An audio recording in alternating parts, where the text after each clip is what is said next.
Class 10th science chapter 9 heredity and evolution. कुछ points हैं जो आपको याद करने हैं। Points to remember. First point आपके पास है heredity.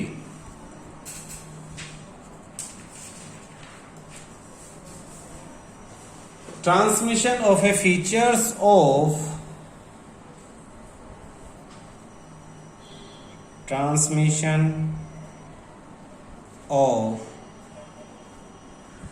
features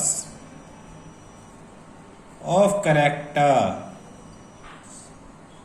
from one generation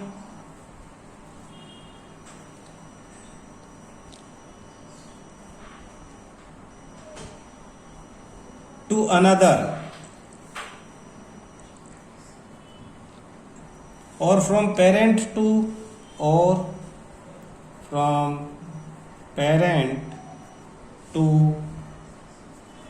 offspring through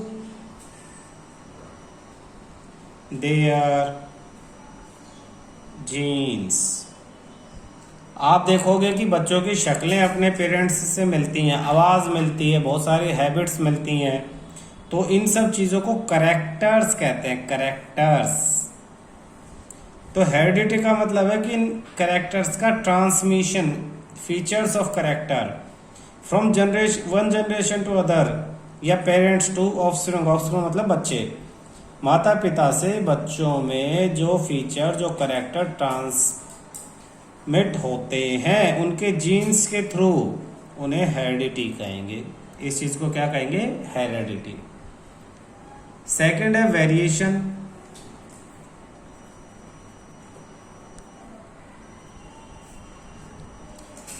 It occurs due to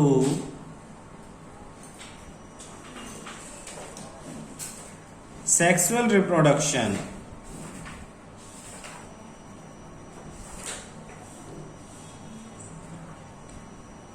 inaccuracies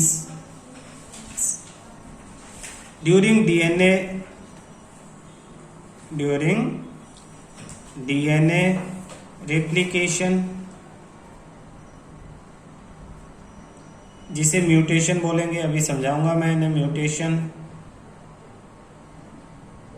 and due to environmental factors, and due to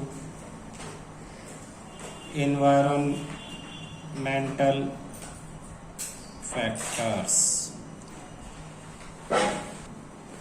देखो, जब हमने हेरिडिटी की बात की कि आपके कुछ करेक्टर, आपकी कुछ आदतें, आपके फेस, आपकी आवाज, चलने का तरीका, बहुत सारी चीजें, हेयर कलर, आईज कलर, बहुत सारी चीजें जो आपके पेरेंट्स से मैच करती हैं। तो बहुत सारी ऐसी भी हैं जो मैच नहीं करती, जो चेंज्ड हैं। तो ये जो चेंज, बदलाव हैं, इन्हीं को वेरिएशंस कहते हैं। और वेरिएशन, ये बदलाव हुए किस वजह से?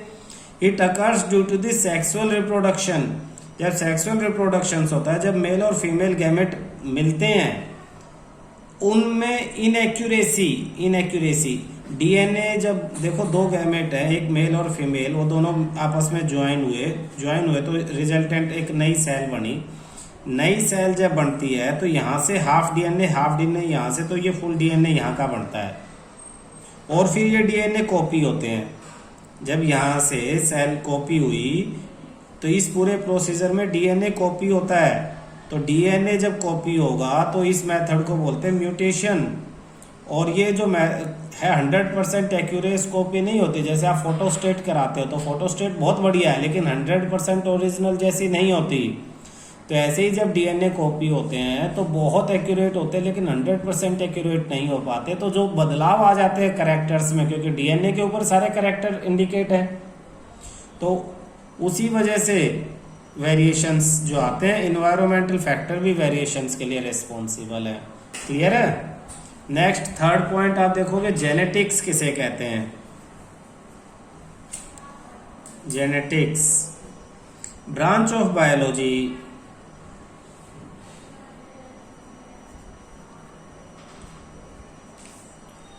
dealing with study of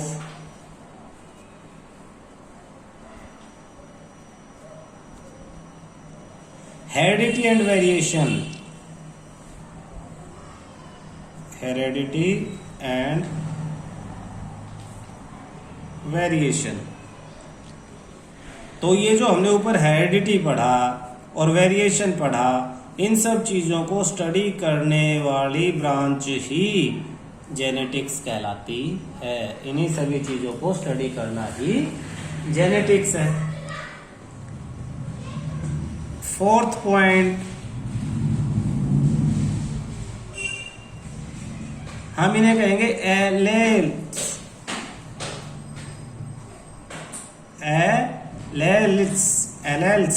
अब ये हैं क्या? There is one pair of allele,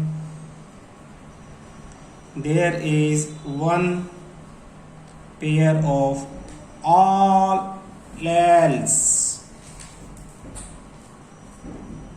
which can express itself,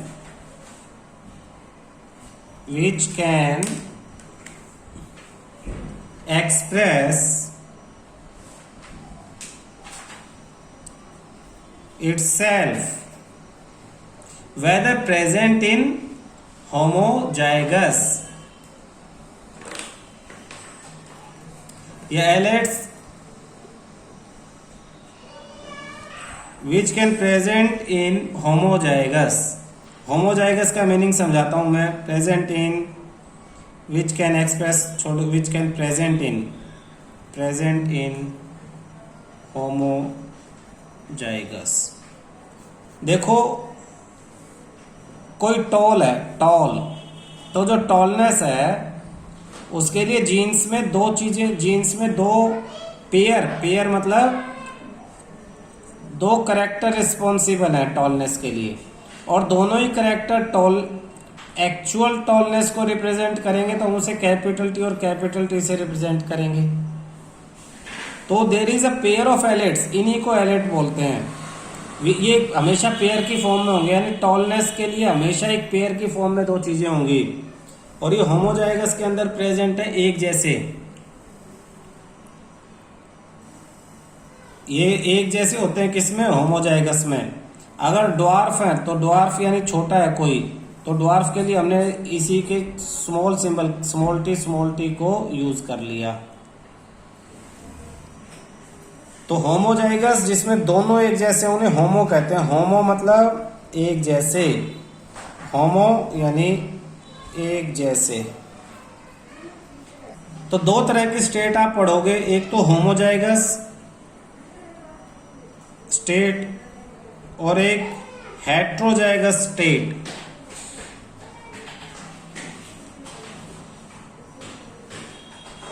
homozygous में तो जैसे टॉलनेस को कैपिटल टी या ड्वार्फ को स्मॉल टी से डिनोट करेंगे, लेकिन हेट्रोजाइगस में एक कैपिटल होगा और एक स्मॉल होगा। अब ध्यान से देखना, जिसमें ये जीन होगा वो भी एक्चुअली दिखने में तो टॉल ही दिखाई देगा बाहर से। देखना ध्यान से, ये कैपिटल टी ये तो टॉल होगा ही होगा, ये भी टॉल होगा, लेकिन जिसमें दोनों ही स्मॉल होंगे ये ड्वार्फ होगा। देख, छोटा होगा साइज में, बोना जिसे कहेंगे।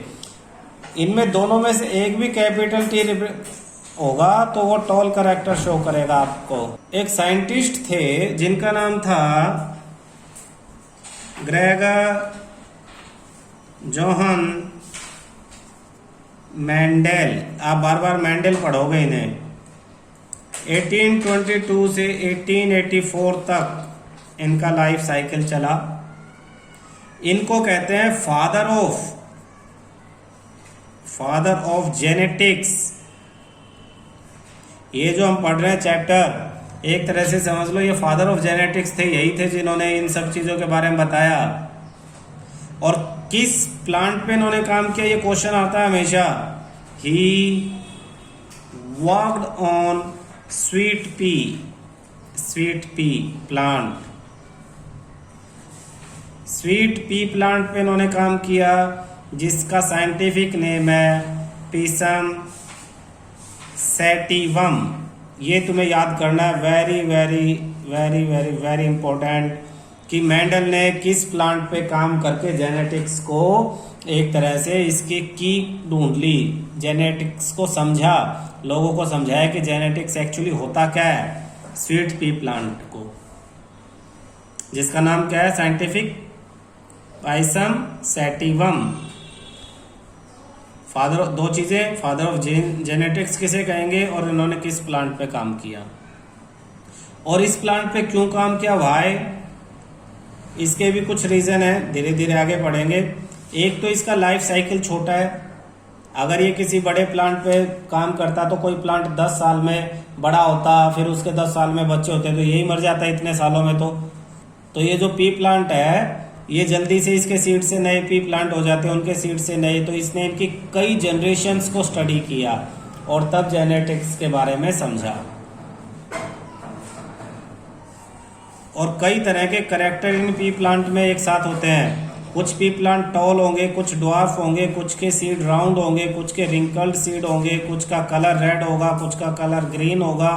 तो कलर, सीड्स, राउंड, रिंकल्ड और टॉल और ड्वार्फ, इस तरह के कुछ करेक्टर्स को मेन लेके जो है मेंडल ने पी प्लांट को स्टडी किया, one generation to other generation. Genotype किसे कहेंगे, 6 पॉइंट हमारा genotype, genetic composition of an individual, genetic composition of an individual, किसी की जेनेटिक कंपोजिशन को, जेनेटिक जैसे अभी मैंने पीछे बताया था, कैपिटल टी किसी का जीन है तो इसे हम जीनोटाइप कहेंगे, कैपिटल टी स्मॉल टी है तो इसे भी जीनोटाइप कहेंगे, स्मॉल टी है तो इसे भी जीनोटाइप, तो जेनेटिक कंपोजिशन को जीनोटाइप कहेंगे। लेकिन फिनोटाइप किसे कहेंगे, phenotype, visible traits of an individual, जैसे विजिबल, आप देखो वैसे तो ये 3 तरह के जीनोटाइप है इसमें जो हमने ऊपर पढ़े, 1 कैपिटल टी, 2 कैपिटल स्मॉल और 3 दोनों स्मॉल। लेकिन अगर इन्हें फिनोटाइप में देखेंगे तो इनमें से कुछ टॉल है, कौन से, कैपिटल टी और कैपिटल टी वाला और कैपिटल टी और स्मॉल टी वाला, ये दोनों टॉल है। और ड्वार्फ एक ही है, ड्वार्फ, वो स्मॉल टी वाला। तो फिजिकल अपीयरेंस इन दोनों की सेम है, जीन बेशक अलग अलग है, जीन में बेशक डिफरेंस है, लेकिन फिजिकली दोनों ही लंबे दिखाई देंगे। तो फिजिकल जो ट्रेट है किसी इंडिविजुअल की, फिजिकली वो कैसे दिखाई देते हैं उसे फिनोटाइप कहेंगे, और जीन्स की कंपोजिशन कैसी है उसे जीनोटाइप कहेंगे। तो रेशो पूछ लेते हैं, फिनोटाइप रेशो, जीनोटाइप रेशो, इन तीनों के अंदर जीनोटाइप रेशो तो 1:1 है, यानी तीनों अलग अलग, लेकिन फिनोटाइप रेशो क्या है, 2:1, यानी 2 लंबे और 1 छोटा। तो इनमें फिनोटाइप रेशो 2:1 और जीनोटाइप में 1:1, यानी तीनों अलग हैं। तो जीनोटाइप जीन्स के अकॉर्डिंग, फिनोटाइप फिजिकल अपीयरेंस के अकॉर्डिंग। 8th टॉपिक आपका evolution.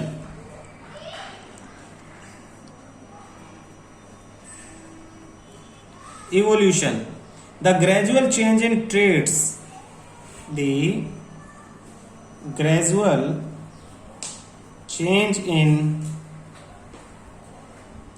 traits of organisms from pre-existing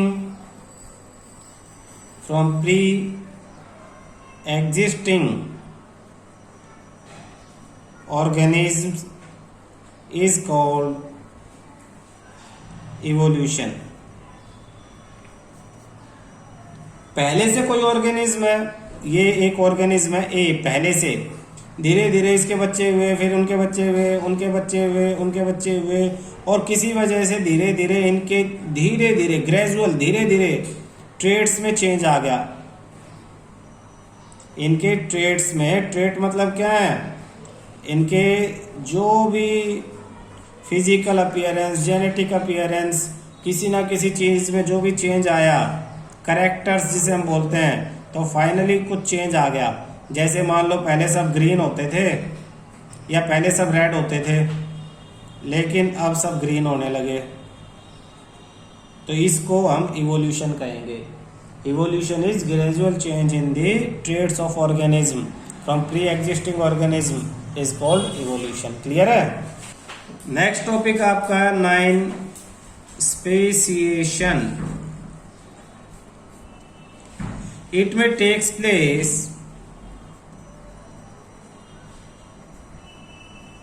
when variation is combined with geographical isolation। Meaning समझो, ये एक पहाड़ी है ऐसे, और फिर ये दूसरी पहाड़ी, यहाँ बहुत सारी चींटियाँ रहती थी और उनमें धीरे धीरे धीरे धीरे वेरिएशन आने लगे, जो अभी हमने ऊपर पढ़ा, बदलाव। तो कुछ चींटियाँ अलग होगी, कुछ उनसे थोड़ा सा अलग दिखाई देने लगी, कलर चेंज हो गया, शेप चेंज हो गया, बदलाव आने लगे। पूरे पहाड़ पे चींटियाँ फैली हुई हैं, पूरे पहाड़ पे कहीं कहीं कहीं कहीं चींटियाँ फैली हुई हैं, और इनमें वेरिएशंस, पीछे हमने बहुत सारे टॉपिक पढ़े, वेरिएशन कैसे आ रहे हैं, जीन्स की वजह से आ रहे हैं, डीएनए में चेंज की वजह से आ रहे हैं, कॉपी में चेंज की वजह से आ रहे हैं। तो वेरिएशन आने से कुछ चींटियां पहाड़ के दूसरी तरफ भी चले गई। अब क्या हुआ कि हजारों साल में या कुछ बीच में से नदी बहने लगी। अब दोनों पहाड़ों के बीच में नदी आ गई। अब क्या इधर की चींटी इधर आ सकती हैं? नहीं आ सकती, ना इधर की इधर आ सकती हैं।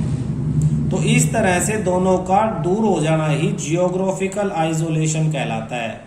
Geographical isolation. अब ये मिल नहीं सकते, अब ये 1 लाख साल के बाद मिलेंगी तो ये 2 अलग अलग स्पीसीज होंगी, क्योंकि इनमें जो चेंज आए हैं वो एक अलग तरह से अलग हुए होंगे और इनके चेंज अलग तरह से बढ़े होंगे।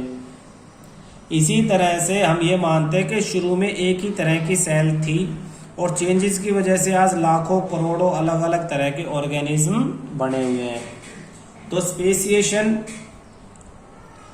न्यू स्पीसीज डेवलप होना from pre existing species is called speciation. और ये किस वजह से होगा? इसकी डेफिनेशन क्या है स्पेसिएशन की? ये तो रीजन है। स्पेसिएशन की डेफिनेशन है formation of new species from pre-existing species। pre-existing species पहले से जो एग्जिस्ट करते हैं स्पीसीज, उनसे नई स्पीसीज फॉर्म होना स्पेसिएशन कहलाता है। क्लियर है। नेक्स्ट है मेंडल के एक्सपेरिमेंट पढ़ेंगे हम। मेंडल ने जो पी प्लांट पे एक्सपेरिमेंट किया, इनहेरिटेंस ऑफ ट्रेट को उसने प्रूव किया।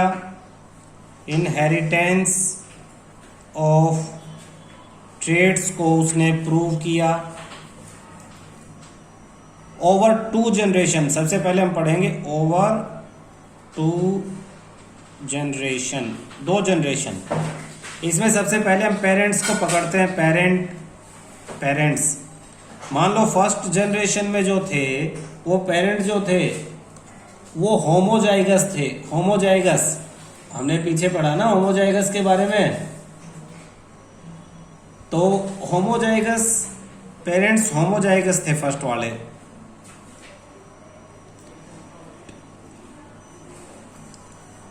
एक टॉल था और एक ड्वार्फ था या शॉर्ट। होमोजाइगस यानी टॉल में कैपिटल टी और शॉर्ट में स्मॉल टी है। ये पेरेंट थे आपके। क्रॉस हुआ तो जो प्लांट होंगे वो कैसे होंगे उसे हम यहां समझते हैं। ऐसे बनाते हैं हम, एक पेरेंट के जीन्स को ऊपर लिखते हैं और एक के जीन्स को नीचे लिखते हैं। फिर बॉक्स में इन दोनों को एक साथ लिखेंगे तो हमेशा कैपिटल पहले स्मॉल बाद में, कैपिटल पहले स्मॉल बाद में, कैपिटल पहले स्मॉल बाद में, कैपिटल पहले स्मॉल बाद में। तो सारे टॉल हुए। जो ऑफस्प्रिंग आए ऑफस्प्रिंग, वो सब एक ही तरह के हुए, कैपिटल टी स्मॉल टी। जो जीनोटाइप, जीन्स में तो इनसे अलग है, क्योंकि अभी होमोजाइगस नहीं है, अभी हेट्रोजाइगस है, हेट्रोजाइगस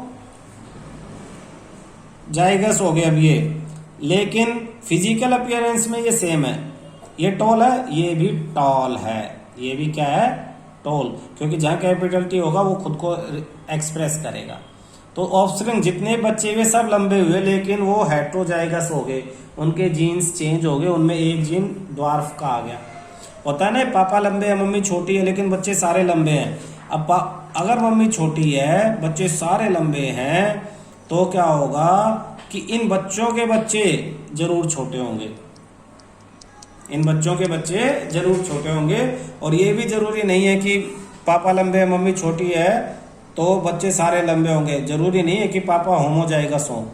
हाँ, जो छोटा है वो हेट्रोजाइगस ही होगा, वो होमोजाइगस होगा, उसमें दोनों ही स्मॉल होंगे।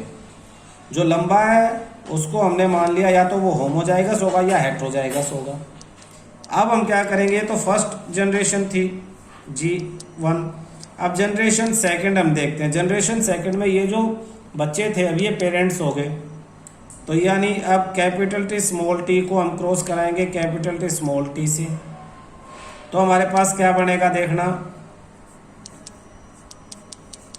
कैपिटल स्मॉल कैपिटल स्मॉल, तो कैपिटल कैपिटल, कैपिटल और स्मॉल, कैपिटल और स्मॉल और दोनों स्मॉल। अब इसमें 3 तो टॉल हो गए और एक ड्वार्फ। इसका जीनोटाइप रेशियो, जीनोटाइप रेशियो जो है, जीनोटाइप वो तो हो गया आपका जीन्स 1:T रेशियो TOT और रेशियो TT में हो जाएगा 1:2:1। लेकिन इसका फिनोटाइप रेशियो, फिनोटाइप रेशियो हो जाएगा, फिजिकल अपीयरेंस तीनों टोल है, ये भी 3:1 हो जाएगा। पेपर में अगर वो स्पेशल कह दें, स्पेशल क्वेश्चन पेपर में कह दें कि एक पेरेंट तो कैपिटल और स्मॉल है और एक पेरेंट दोनों ही स्मॉल है, तो कैसे होगा, तो अभी कुछ नहीं, आपको इसी तरह का बॉक्स बनाना है, एक को ऊपर रख दो और एक को यहाँ रख दो, ये कैपिटल स्मॉल, ये दोनों स्मॉल, ये भी कैपिटल स्मॉल और ये दोनों स्मॉल। तो इसका जीनोटाइप रेशियो क्या हो जाएगा, 1:2 यानी 1:1। दो तो कैपिटल स्मॉल और 2 स्मॉल स्मॉल। और इसका फिनोटाइप रेशियो क्या हो जाएगा, हो जाएगा ये टॉल, ये भी टॉल और ये दोनों ड्वार्फ, ये भी 1:1 हो जाएगा। यानी एक तरह से एवरेज 50% बच्चे लंबे होंगे और 50% बच्चे छोटे होंगे।